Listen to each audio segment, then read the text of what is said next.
well, no, never mind. It's Jane from the Compassion Project, and I am super excited to be here with a good friend of mine, Erin. And I'm just going to tell you a little bit how we met and about this amazing girl. So Erin and I met, I should have known the numbers, I think it was 11 years ago in Sherwood Park, Alberta, where she hired me to work at her clinic, HealthWorks Nutrition Center. And I look back now and I think how blessed I was that I got to work with you and get to know you and Grant. And it really changed my life.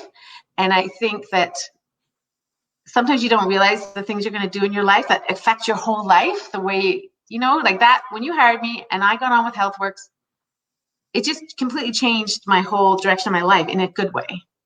And I think Erin and I have a really good friendship. And I think with what's going on now, it's important to talk about friendship. And she is the type of person that is real and honest and open and has a huge heart. And her and I always connect when we've gone through a lot together. When I worked for her, we went through a lot. I was going through a lot with what's happening in my life back then, and you've gone through a lot. And we always connect. When there's hard times, it seems, we'll reach out. Yeah. And yeah, so Erin, I just want you to just share with people how you're doing, like what your life was like kind of before this. I know you were working full time, and how the social distancing and how this is affecting your life, like what's happening. So I am a single mom, and I have my 9. Yeah, he just turned 9. And he's in grade 3. So I have a 9-year-old son, and I have an 18-year-old daughter. So my daughter lives with me full time, and my son lives with me a week on and a week off. So he's between here and his dad's place. So I was working. Okay, I didn't know that. So he's 1 week with Grant and 1 week with you. Okay. Yeah. Oh, that's good. Yeah. So he just went to his dad's last night. Otherwise, you'd probably see him running around back here somewhere.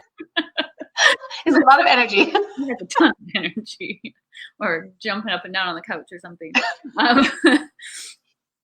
So I was working full time. Of course, he was in school, and then we had a nice little routine as to while I'm at work, he's at school. He goes to after school care. I pick him up, and we have our evenings together. But it's completely changed now. Yeah. So now my office moved me home. So I am working remotely. I have a little office in my bedroom. So I literally roll out of bed and turn on my computer in the morning, which I like. Which you like, yeah. I mean, that is one bonus. But so it is your office is doing the Zoom meetings or the meetings, right? We just started a weekly check-in with each other. So it's a big company. I'm not exactly sure how many employees they have at the moment, but we usually range anywhere from 80 to 100 employees.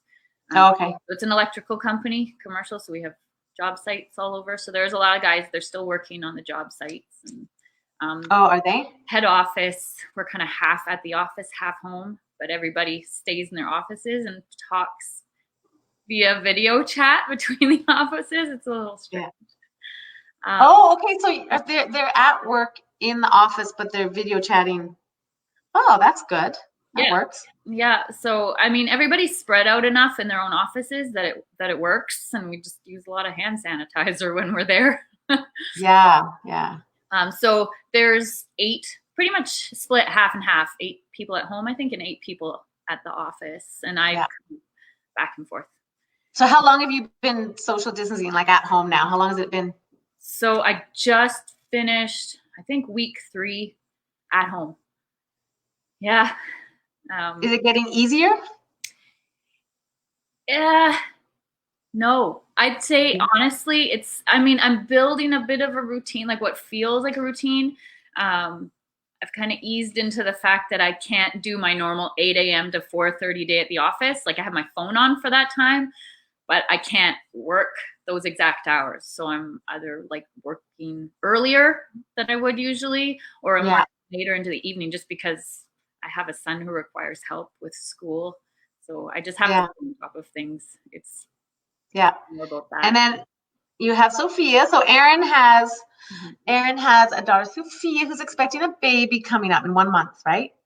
Yes. And So that's the other crazy thing is my 18-year-old is expecting and she lives with me. So we're not sure what that's going to look like. Right yeah, now, the hospitals here are allowing one person in the delivery room. Her birth you plan. might have to speak up just a Oh, little sorry. bit louder. Yeah. I'll move So closer. one person, so the hospital's allowing one person in the delivery room? Yeah. Yeah. So I mean, we don't know what that will look like in a month. Her birth plan originally, she wanted me there, um, as well as her boyfriend, but that, Yeah. of course, he needs to be there to see the birth of his daughter. So she's having a hard time, just kind of adjusting to having to change things so much and not knowing what it will look like at that time, like almost preparing herself for having nobody there because that's what it looks like in other Yeah. places. And at this point, everything's moving, right? So we don't know. That's the thing, like to have a baby, she's so young, 18, Mhm. but she's a beautiful person. She's going to be an amazing mom, and you're going to be an amazing grandma. You're too young, but that child's going to bring you so much joy. Oh, in amongst all of this, that child's going to be that bright light of joy, like they are, right? That's what we all want, to feel that joy and stuff. So she'll get through it, but it's interesting because she's having the baby when things are really going to get, like, this is the time where it's getting busy, right? What's happening there in Edmonton Sherwood Park with the cases? Is there a lot right now? Um, I think most of the cases in Alberta right now are in Calgary. I honestly haven't been staying super on top of things. My only way to stay really sane during this is to stay away from media. Yeah, I yeah, I start looking at news stories, I get worked up and I get a little paranoid. So I know. I've really Yeah. been trying hard to just kind of stay focused on the things that I need to stay focused on and do little projects that keep me focused on family and home and like positive things around me because I find I can spiral into negativity pretty quick once I start looking. Good for you. Like that, honestly, that is huge because I've never been someone to watch the news, and actually my friends used to always bug me about it because they would say, "Oh, you never watch the news. You live in a bubble." I'm like, the news is unhappy. Like, I'm sorry, life is hard enough to sit down and watch the news, and you hear about all these scary things. Even before this, the Mm-hmm. news was not good. I wouldn't watch it. My Ed knows. He'd be like, "Ooh, gotta." Jane's coming, put on something happy because I can't get it into my brain. Like, I can't. And so I'm informed. I will watch it at 6 a little bit, but I don't watch it after that. Yeah, no. And I think we need to look for the happy stories and all this because a lot can come out of something like this. There's beautiful stories in amongst all this, right? Yeah, for sure.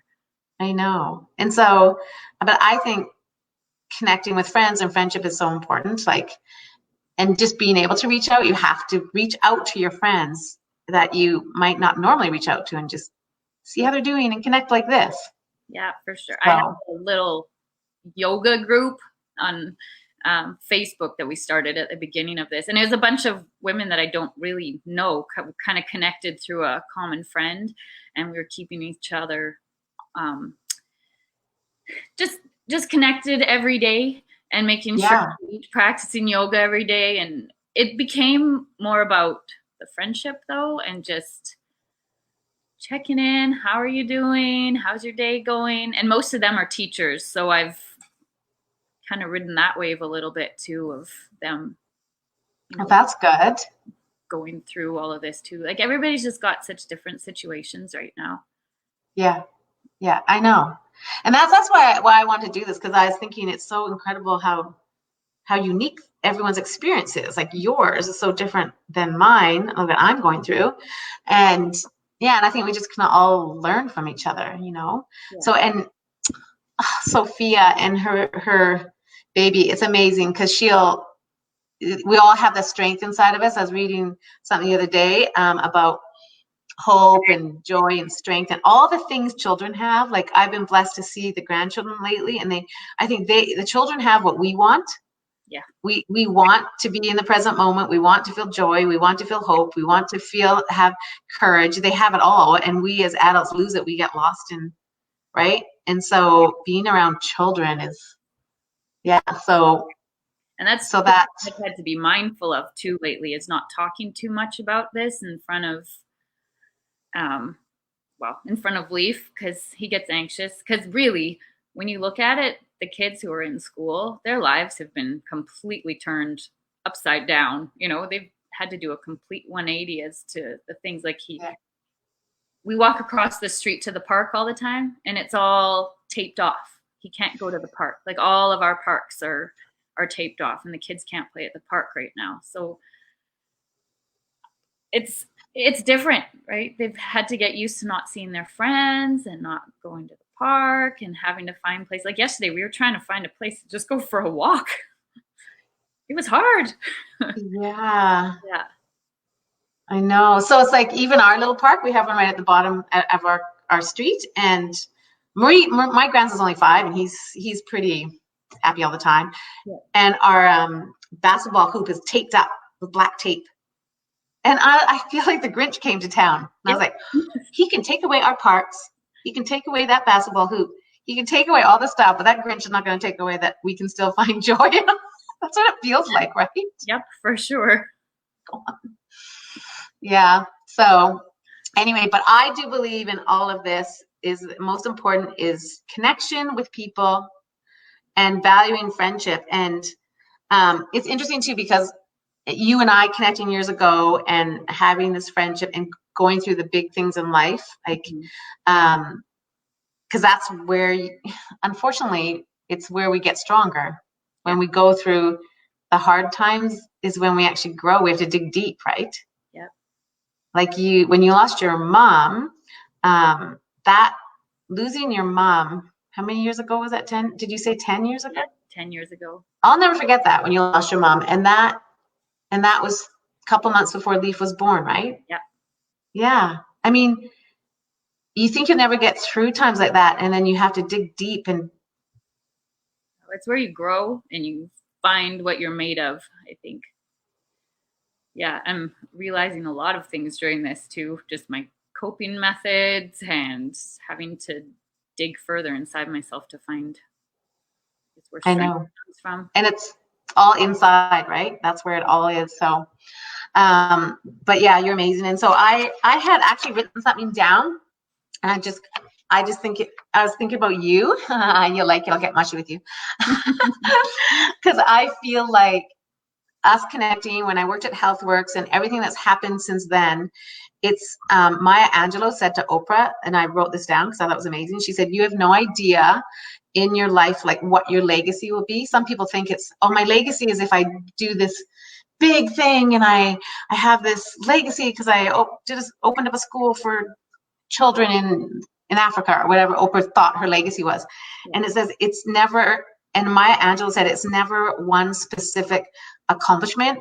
It's all of the lives you touch along the way of your whole life. Like who you touch is your legacy, because you hiring me, and then every person at HealthWorks that I touched and worked with, connected with, you know, that you leave you leave a bit of yourself with them, and then they change because of how you help them. And it's actually this, your life is this legacy of everyone you touch. So that's why we want to be so kind and loving and joyous to everyone, because you're leaving, right? Yeah, that's so true. Like that's kind of the way I look at my life too. I always look at, okay, at the end of my life, what do I want people to think of me? Because at the end of the day, you can't take it with you, right? The only thing that you can truly have is what you've left behind, as far as, you know, how you've treated people and how you've made them feel, and your friendship with them, and good people. And I don't want to like live my life and like have people go, oh, phew, she's gone. Oh, thank God she's gone. I don't think that'll happen. No, let's hope not. No, you're amazing. I adore you. And I think sometimes we don't realize how we make someone else feel. Like you might not even realize like how important you are to me. Like sometimes we don't realize how we affect someone or touch someone else, right? And I will never forget when you came and spent that 4 days with me a couple of years ago, because you were going through a bad time. I'm like, come and stay at my house. That was so fun. We had fun. So anyway, thank you for coming on today, sharing, and we will keep in touch and find out how Sophia does with her baby. That'll come quick, Yes. and I'm sure everything will work out. I will be posting pictures like crazy. Yeah. Okay. Well, I adore you. We will talk soon. Thank you. Sounds good. Love you. I love you too. Bye.